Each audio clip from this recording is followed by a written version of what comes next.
Laetitia. Bonjour Laetitia, ça va Laetitia? Bonjour à tous. Vous êtes dans les Alpes-Maritimes, Laetitia. Vous êtes un peu écœurée par tout ce contexte d'actualité avec beaucoup d'affaires d'argent. Oui, c'est un euphémisme. Tout à l'heure, j'étais assez émue, donc je vais essayer de réitérer ce que j'ai dit à votre collègue au téléphone. J'ai été perturbée par tous ces déballages d'argent, sachant que tout un chacun en ce moment compte. On compte nos sous. Et les gens, moi en particulier, on se pose des questions. On se dit, est-ce que ça n'a pas une notion un peu de vulgarité de parler autant d'argent, sachant qu'il y en a tellement qui n'en ont pas. Voilà. Et ce décalage entre les affaires d'argent et la réalité, des Français. C'est pas faute de travailler. Parce que, il faut bien s'entendre. Il y a des gens qui travaillent en France énormément, mais il y en a beaucoup qui, à la fin du mois, ils n'ont plus rien. Voilà. Et puis, je fais partie du train. Donc, c'est vrai que ce matin, je me suis réveillée et j'ai écouté l'antenne. Et Jean-Marc Ayrault, vous, vos collaborateurs, les infos, et ça m'a écœurée. Je me suis dit, mais on va où là? Est-ce que les instances, ils se rendent compte de la douleur du peuple français? On vous sent ému, Laetitia. Hein? Oui. À ce point-là. Et oui. À qui on fait faire croire les choses? On travaille dur. On paye même pas des vacances à nos enfants. On est là. Moi, tous les jours, mon mari, il emmène mes enfants à la plage pour leur faire croire que c'est des vacances. Mais c'est pas des vacances, on habite à côté de la plage. Encore, on a de la chance.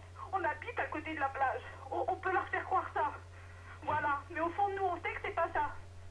Après, on rentre à la maison, les factures sont là, il faut les payer, on serre les dents. Excusez-moi, les fesses aussi. Et puis quand on allume la télé ou la radio, on voit ça, on est écœuré.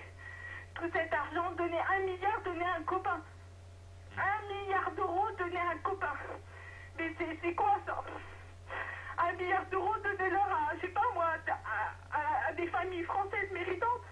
Et il y en a des familles françaises méritantes. Je parle pas de ceux qui ont des difficultés, je ne vais pas stigmatiser les gens. Il y a méritants et méritants. Tout le monde a droit au bonheur. Hein? Mais quand on entend ça, on est écœuré. Excusez-moi, c'est pas mon habitude.